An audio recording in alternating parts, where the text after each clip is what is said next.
And so you've had some experiences as a patient Yes. where you weren't understanding English at that time. Can you tell us a little bit about that? Yes.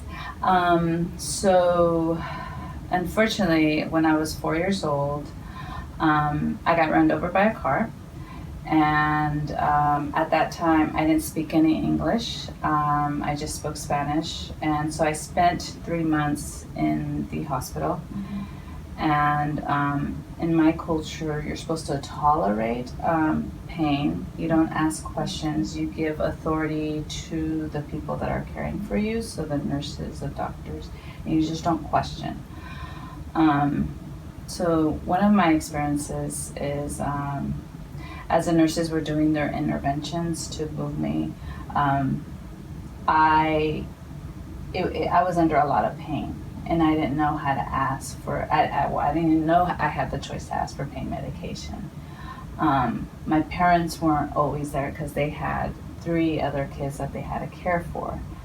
And it's not like we were making a lot of money, so they couldn't always be with me.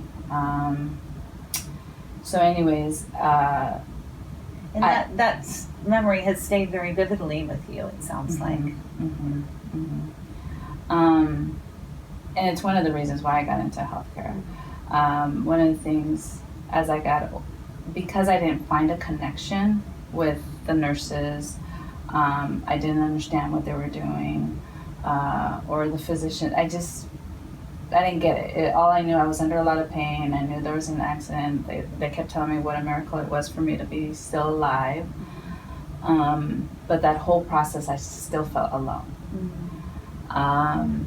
So one of the things now that I'm in healthcare, and my purpose of being in healthcare is I don't want no one to experience that, regardless of their culture, the language they speak. Connecting with your patients in the most simple ways.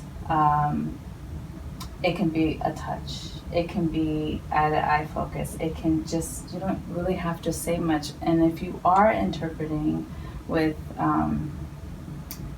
have an interpreter line and really be honest and don't mask anything, because the people can, like me, even though I was a child and didn't understand English, but I can read people's energy.